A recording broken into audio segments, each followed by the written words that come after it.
بەناوی خودایی بەخشندەی میهرەبان سوپاس و ستایش بۆ ذاتی خودای گەورە سەڵات و سەلامی خوای گەورە بڕژێتە سەر گیانی پاچی پێغەمبەری پێشەوە و لەسەر ئال و ئەسحاب و یاری و یاوەرانی تا ڕۆژی دوایی. بەڕێزان خۆشەویستان لە زنجیرەی نۆیەم لە بەرنامەی پێغەمبەری خوددا صلی الله عليه وسلم بۆ پەروەردەی منداڵ دەگەینەوە بە خزمەت ئێوەی بەڕێز و خۆشەویست. لە زنجیرەی ڕابردوو باسی هەفتەی یەکەممان کرد لە منداڵ ئەو ئەرکانی پێویستە لەسەر دایک و باوک لە هەفتەی یەکەم لە بۆ منداڵ ئەنجامی بدەن کە بریتی بوو لە 4 خاڵ ناولێنانی منداڵ و تراشینی مووی سەری منداڵ بە تایبەت کوڕ و سەربڕیدی ئەو ئاژەڵەی کە سولەتە لە بۆ منداڵ سەر ببڕێ. خاڵی چوارەمیش بریتی بوو لە سونەتکردنی منداڵ و واتە لێکردنەوەی ئەو پارتە گۆشتەی کە لە دامێنی منداڵ هەیە. لەو زنجیرەی ئەوڕۆ زنجیرەی نۆهەمین لە خزمەت ئێوەی بەڕێز باسی دوو خاڵی زۆر گرنگ دەکەین کە ئەو دوو خاڵە بەڕاستی گرنگترین خاڵە کەوا دایک و باوک وەکو ماف و ئەرچێک بەرامبەر بە منداڵەکان ئەنجامی بدەن. ئەو دوو خاڵش بریتێ لە یەکەم ئەڕەضاعە واتە شیردانی منداڵ والحەضانە و بەخێوکردن و لە باوەشگرتنی ئەو منداڵە لەو کاتێک کە لە دایک دەبێت. بەڕێزان و خۆشەویستان شیردانی منداڵ یەکێکە لەو مافە گرنگ و پێویستانەی کە پێویستە هەموو دایکێک لەگەڵ باوک خەمخۆری ئەوەی بن ئەو منداڵەیان گۆش بکەن بەخێوی بکەن شیری خۆی بداتی ئەو دایکە. لەوێ بزانە تەمەشا بکە یەکێک لەو نیعمەتانەی کە خوای گەورە دایتی لەو کاتی ئەو منداڵە لە دایک دەبی ڕاستە و خۆ سینجی ئەو دایکە پڕ شیر دەبیت. ئەو شیرە ڕزقی ئەو منداڵەیە لێ نابی بێبەشی بکەیت. شتێک خوا داینابی شتێک مرۆڤ داینابی زۆر جیاوازە لە یەکتر. لێ ئەو شیردانەی منداڵ کاتێک دایکێک ئافرەتێک شیر بداتێ منداڵەکی ئەگەر ئەو منداڵە ئەی خۆی نەبی دەزانی چ دروست دەبی ئەو منداڵە تێکەڵی ناخی ئەو دایکە دەبی. یعنی ئەو منداڵە دەبێتە کوڕی شیری ئەو ئافرەتەی منداڵی ئەو ئافرەتە هەمویان دەبنە خوشک و برای ئەو منداڵی. تەمەشا بکە لۆیە منداڵێک شیری ئافرەتێک دەخوا ئەگەر کوڕبی کچی ئەو ئافرەتی کە شیری دایتە ئەو کوڕی بەو منداڵی ناشی. ئەگەر کچبی ناتان کوڕی ئەو ئافرەتێ ئەو کچەی بیرن. ئەگەر پێنج جەمی تەواو شیری خواردبی ئەو ئافرەتی کەواتە لێرەدا بەڕاستی خوای گەورەدا لەو ئافرەتانی کە حرامن لەسەر ئینسان بیری چ دەفەرمێ حرمت عليكم أمهاتكم وبناتكم وأخواتكم وعماتكم وخالاتكم وبنات الأخ وبنات الأخت وأمهاتكم اللاتي أرضعنكم. أو دايكاني كشيريان دايتنجو دايتشي إيوان دايتشي شيرين لو إنسان براستي دبي زوزو الآقاداري مثلا شيردان شتتشي كمنية خواي قورة أمر دكا نفرمي والوالدات يرضعن أولادهن حولين كاملين. دايتشي أو من ضالانا دايكا كان يرضعن طبعا يرضعن فعلي مضارعة بلام علماء دفر من أمره يرضعن باشيريان بدني شير بدنا من ضالكانيان حولين دو صال أخوة يقول التأكيد دكاتو كاملين دو صالي تواو نامي كم تربي بزانا لمن أراد أن يتم الرضاعة. طبعا أو آيات الباسي أو كاتي دكا جنو بياوك ليك جيابينو طلاق درايا وافتا من ضالت ينبوها أو دايك طلاق درايا بيواني ببياو نما بيواني ببياو كي نما بلقو بيواني بمن ضالك كي مايا لويا ما في أو من ضالية دو صال شيري أو دايك شيري بداتي بزانا لويا براستي زوزو المهيبة لو دو صالة أو من ضالة هوغري ناو باوشي دايق دبيتن و أو رزقي كزخيرة كرا ولا سنجي أو دايكا ما في أو من ضالية لويا براستي دبي دو صالي تواو أو دايكا شير بدات أو من ضالي هروكو بزانة مشابكة إمامي أحمد لمسندكي خوي دفرمي آفرتشي غامدية برين لعشيرتي وان بوا زينايك هات لاي بيغمبري خوا صلى الله عليه وسلم يا رسول الله من زينام كردوا دم يحدم لي دركي بيغمبري خوا فرموي صلى الله عليه وسلم ارجعي حتى تليدي برو أو حمليك استهيت حتى دايدني فلما ولدت كاتك آفتك من ذلك يبو من ذلك هنا لباو شيبو فرمي يا رسول الله هذا قد ولدت أو من ذلك لدايق بوا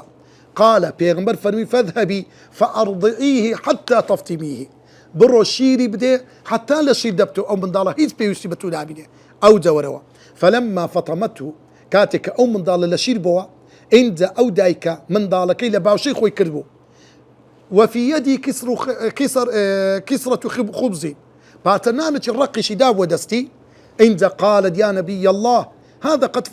فطمته أو من ضالة كما لشير مكرتوا فأمر النبي بالصبي فدفع إلى رجل من المسلمين عند بيغمر وكم ما في من ضالك يكشيك لبيا وكان مسلمان كفالتي من ضالك يكر عند حد لدايك الدرا كوات اللي ربلا يعني بريزم شيردان خش كاني بريزم شيردان ما في من ضالة لو ابن سينا كذا دكتور شي مسلمانة تدري يجب أن يرضع ما أمكن من لبن أمه أو دي دايق لتواناي دايا دبي شير بداتا من ضالك لويا فالأخلق بلبن الأم لهم كسك أولاد بد شيري أو دايك من ذلك أن يكون أوفق الألبان كلها لهم شيرك سود بخشترو باشتر لبو أو من ضالة لويا أو شير دانا سلامة الأم والطفل يعني سلامتي أو دايكا لو شير دانا يدايا ومن ذلك السلامة دبي بجسمك بتوي دبي من ضالة دبيتا بدور دبي لهمو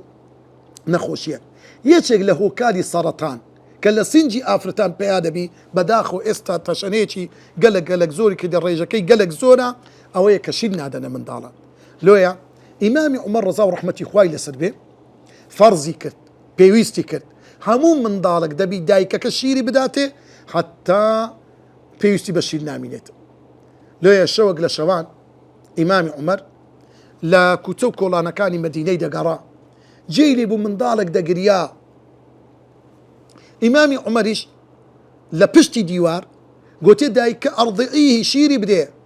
فرموي أو أفتنا ظني إمامي عمر فرمي إن أمير المؤمنين لا يفرض لمولد حتى يفطم إمامي عمر بالريالي داي بارنا برتوا لبو هيز من ضالك حتى لشير دكريتوا أمنيش لشير مكرتوا برقزوت إلا وقتي خوي حتاكو مع شكيله بريتوا عند إمام عمر فرموي إن كدت لأن أقتله أرضعيه فرموي إن كدت لأن أقتله أرضعيه والله ومن يستيتم أو من داري بكشتن بدا شيري بدي قينا فإن أمير المؤمنين سوف يفرض له لمود بريارة كذا قوري من داري شير خورش معاشي لو دبرينو بزانا لو يا براستي يشيك يعني لسود قازان زكاني شيري دايك يقل سود قازان زكان بزانا أويا أو شيرا باكا بيويز موي ناكا أتو بي ممو شيري تعقيم كيو أو ممو شيرا ميشي لسدني شي باك ترين شيري أو داكيا أو خالي يكا دوام شيري دايك نقر من الساردا لزستانان كالدنيا زو ساردا ريجي قرمية قنزاو لقا أو كشو هواي دبي لهاوينان كزور قرما شيركا بجيري كشو هواي أو وقت دتستناو سنجي دايك سيم زاري واهيا أو من ضالك بقودي بموشير يعني لكن آفرتك كشيري دتريتي حتى دسي دقاتي أو من ضال لبرسر هلاك دبي تأصيل لبيكاتي دكا دزاني برسيتي زور تأصيل لمشي إنساني دكا لو يزود زاري من ضال ناكام دردتي لبريد دايككا من ضالي بزيد يلي دان ودان بتماي أولا برسي دبي هلاك دبي أو من ضالة بلام شيري دايك هميشه وبردهم حاضرة هر من ضالك قريا داك كذا صاني زود زاري وايا خواي يقول درسة شي دانا أو دايكا كاتكا سينجي برشيربو يكوس حسب إيش وآزادك دزاني شيركي زياد وبيوسي بيدات من ضالكان يك يشتر شيري ماما زارو يدميني توا بوغن دبيتا تيقدتي ليدات أم ضالة توشي تصمم بو بيمرديا من ضالة تكتكي نازاني تنزاري داتي توي تسفري ران مكلا داي من ضالة كي كرديا بلام شيري دايك تيكسوني نيا يك يشتر أو شيري من ضال وكو زانا هندلين حفتي يكم لقى حفتي دوم زياوازا مانجي يكم لقى مانجي دوم شج مانجي دواي صالي يكم لقى صالي دوم ورده شيري كخستر بيتر بيك هاتي بقوة تردبيت لقن معيدي أو من ضالي روش بروش بەقوتر دەبیتن ئەو شیری منداڵە بە ئەندازە و پێویستی ئەو منداڵەیە یعنی هیچ دایکە نییە برێ وەڵام منداڵەکەم تێر ناخوا بەخوای ئەو فرت و فێرە واللهی غەدر لە خۆت دەکەی دایکی بەڕێز بیدێ خوای گەورە دای نایە خاڵیشتر مەناعەی ئەو منداڵی زۆر بەقوترە ئەو منداڵی بە شیری دایکی پەروەردەبی مەناعە و جسمی زۆر پتەوە خاڵیشتر لەو خاڵانی کە زۆر مهمە ئەو دایکە کە شیر دەداتە منداڵی ئەو منداڵەی یعنی سبحان الله دایکەکە بەنەوعی ئەو تۆیە قەڵەو نابی زۆر جاری ئافرەت ماشەڵڵا ئەوها دەڕچێ لەوە خۆی ماندی ناکە هەر یەکە و سەر بەسەر ئیسراحەت خۆی بەڵام کاتێک کە بەشێک لە ناو هەناوی ئەو دایکەی دێتە دەرێ نابینی ئافتەنێک کە شیر دەدەن منداڵی زوو برسیان دەبی پێویستی بە خواردنی بە قووەتە وەختی خۆی لە کوردای دیانگۆ ئەو ئافتە شیر دەر بە ساواری بخوا چکە ساوار بە قووەتە خاڵیشتر لەوانی کە زۆر مهمە ئەو شیرەی کە دایک بە منداڵی بە سنجی خۆی وەدەنێ بە هەناوی خۆی وەدەنێ سۆز و عاتیفەیەکی زۆر بە قووەت دروست دەبی لە بینی ئەو منداڵ و ئەو دایکە لۆیە ئەو منداڵە بەڕاستی زۆر بە حەنان و خۆشەویستێکی زۆر بە قووەت دروست دەبی لە نێوان ئەو دایکە ئەو منداڵە شیری منداڵ کاتێک کە دایکێک شیری دە حتى لە ڕووی شەرعەوە خاتو عائشە دەفەرمێ جارێکیان ئافرەتێک منداڵێکی هینا پێغەمبەری خوا دوعای لۆ بکە و دەوی شیرنکە ئەو تەقنیکەی کە باسمان کرد دەفەرمێ منداڵەکە کوڕ بوو پێغەمبەری خوا لەسەر کۆشی خۆی دانە میزی لەسەر کۆشی پێغەمبەری کرد پێغەمبەر صلی الله علیه و سلم فەرمووی هەندێک ئاوم لۆ بینن ئینجا ئاوەکەیان هینا پێغەمبەر جێی میزی ئەو منداڵێک کە لەسەر کۆشی کرا نەیشوشت بەس ئەوها بە پەنجەی ڕشاندی بەس تەنها ڕشاندی لۆیە لە شەریعەتی ئیسلام لە حوکمی شەرعی ئەو منداڵەی کەوا میزی دەکە ئەگەر کوڕبی لە 2 ساڵی گچکەتر بی شیری داچی بخوا بەس بە ڕشانێکدا کە میزیشی لەسەر کرا کۆتایی پێدێ بەڵام ئەگەر کچبی و شیری قۆدی بخوا خواردنی کە بخوا ئیلا دەبی بشورێتن لۆیە بەڕاستی ئەوە سوود و قازانجەکانی ئەو شیردانی منداڵە خاڵیشتر کە زۆر گرنگە مەسەلەی حەضانە معنای چیە؟ حەضانە لە حیضنەوە هاتووە واتە لە باوەشگرتنی منداڵ یعنی تە لە باوەش خۆ مەقسەدیەوەنی ئەو دایکەیکەوە بەردەوام منداڵەکەی لە باوەشە نە یعنی ئەو منداڵەکە لە دایک دەبی لە هەموو شوێنێک ئەولاتر و باشتر و کە ئەو منداڵی تێدا بەقەوێتەوە چێندەرە باوەشی دایکیتی لۆیە نابی ئەو دایکە ئەو منداڵی بێبەش بکە لە چی دەبی منداڵ لە باوەش و لە ناو خانی و لە شوێنی حەوانەوەی ئەو دایکە ئەو منداڵە پەروەردەبیتن لێ بزانە خوای گەورە کە دەفەرمێ والمەولود له وانیا ئەو منداڵی باوکەی کە منداڵەکە بووە ئەو دەبی ئەولاترە کە بەخێوی بکە بەڵام لە باوەشگرتنی منداڵەکە ئەگەر دایکەکە تەلاقش درابی دەبی لە باوەشی منداڵەکەی بیتە لە باوەشی دایکەکەی بی ئەو منداڵە لێ بزانە عەمری کوڕی شوعەیب دەجێڕتەوە دەفەرمی ئافرەتێک هاتە لای پێغەمبەری خوا فەرمووی ئەی پێغەمبەری خوا فەرمووی ئەو کوڕەی منداڵەی من بەطنی لەه وعاء زجی من ڕەحمی من لە بۆوی شوێنی چیسێک بوو شوێنی حەوانەوە بوو وەثەدی لەه سیقاء بە سینجی خۆم ئەو منداڵم گۆش کرد و پەروەردە کرد و بەخێو کرد وحیجری لەه حەواء و باوەشی من تێیدا حەواوە ئەو منداڵە وإن أباه طلقني ئێستا دوای ئەوەی ئەو منداڵە ئەوەندە لەگەری بە زەحمەتی بوومە باوچی منی تەلاقدا وأراد أن ينزعه مني ئێستا دەیوێ منداڵەکەم لێ وەرگرتەوە فقال أنت أحق به پێغەمبەر فەرمووی ئەتوو ئەولاتری ئەو منداڵە لە باوەش بگری بە خێوی بکەی ما لەم تەنکەحی مادەم شوو ناکەیەوە حتا ئەو کاتی کە شوو ناکەیەوە تۆ ئەولاتری ئەو منداڵە بەخێو بکەی و ئەو منداڵە لە باوەش بگری لە هەموو کەسێک ئەولاتر